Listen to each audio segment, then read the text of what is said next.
ஏசுண்டத்தும் ஜெயம். Praise the lord my dear brothers and sisters. இந்த நாளையும் ஆவியானவர் உணர்த்தின காரியம், தேவனோடு உறவு எப்படி இருக்கிறது. ஆவியானவர் உணர்த்தின வசனம், மார்க்கு எழுதின சுவிசேஷம் அதிகாரம் 1 வசனம் 35. அவர் அதிகாலையில் இருட்டோடே எழுந்து புறப்பட்டு வனாந்தரமான ஒரு இடத்திற்கு போய் அங்கே ஜெபம் பண்ணினார். And in the morning, rising up a great while before day, he went out and departed into a solitary place and there prayed. Mark chapter 1 verse 35. என கண்மானவர்களே, இந்த இடத்துல என்ன வாசிக்கிறோம் அப்படின்னா, இயேசு கிறிஸ்து அதிகாலையிலே இருட்டோடு எழுந்திருந்து அவர் ஒரு இடத்திற்கு, வனாந்தரமான ஒரு இடத்திற்கு போய் அங்கே ஜெபம் பண்ணினார் அப்படின்னு நம்ம வாசிக்கிறோம். நாம் இந்த நாட்களில் தேவனோடு எப்படி உறவில் இருக்கிறோம், நம்ம கொஞ்சம் யோசித்து பார்க்கணும். அதாவது இன்னைக்கு நிறைய காரியங்கள் கிறிஸ்டியானிட்டியில தவறான காரியங்கள், பொய்யான புரட்டுகளை நம்ம பார்க்க முடிகிறது.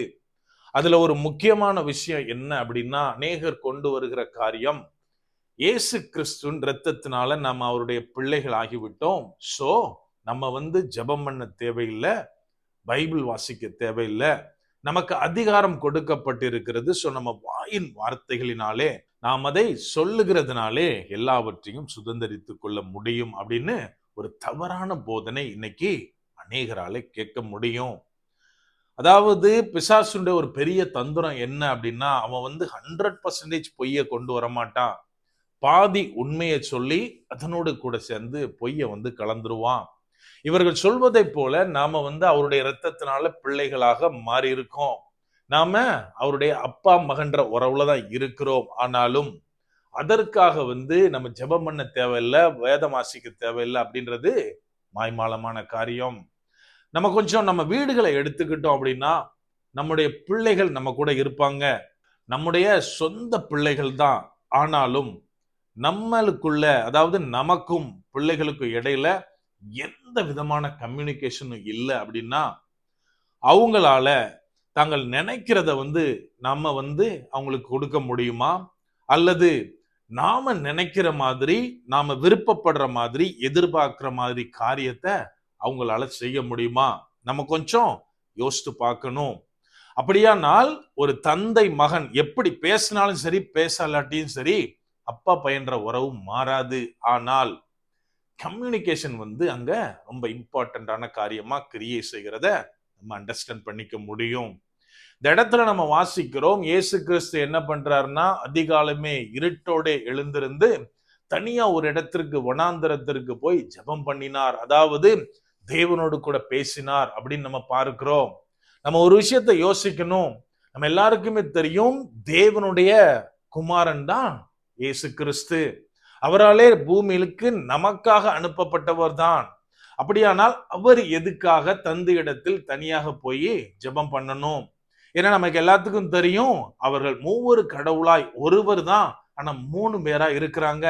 அப்படியானால் எதற்காக இயேசு கிறிஸ்து பிதாவை நோக்கி ஜெபம் பண்ண வேண்டும்?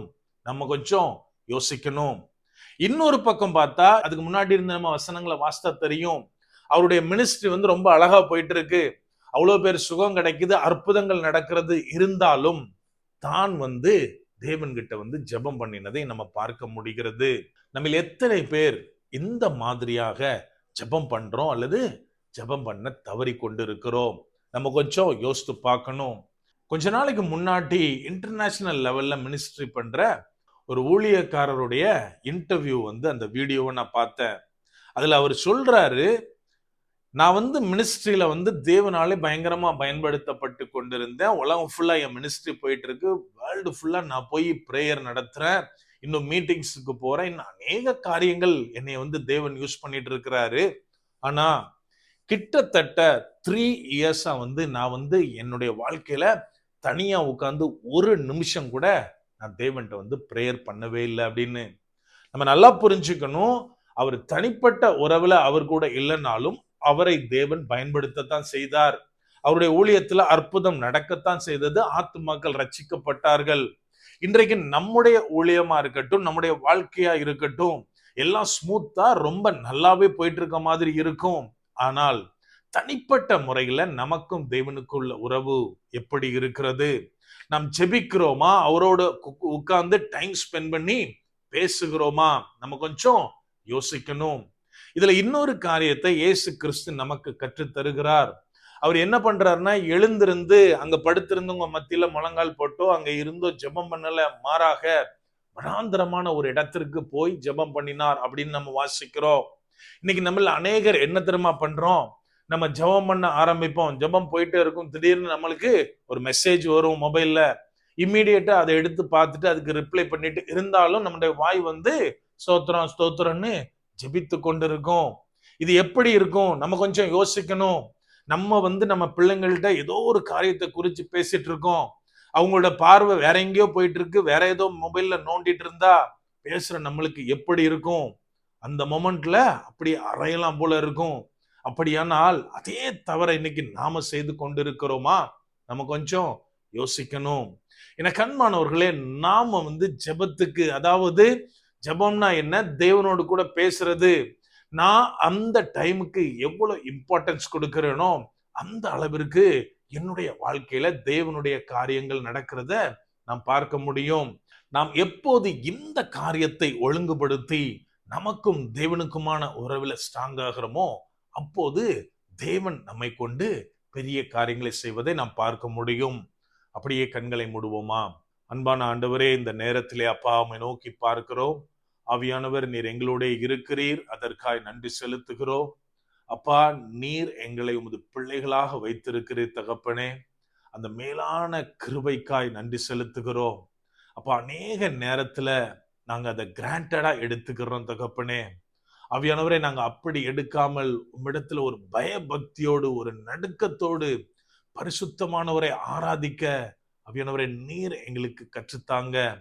அப்பா, உமோடு நாங்க ஒவ்வொரு நாளும் ஒவ்வொரு நேரத்தையும் செலவிட எங்களுக்கு கற்றுத்தாங்க. அப்பா, முற்றிலுமா எங்களை தாழ்த்தி ஒப்பு கொடுக்கிறோம்.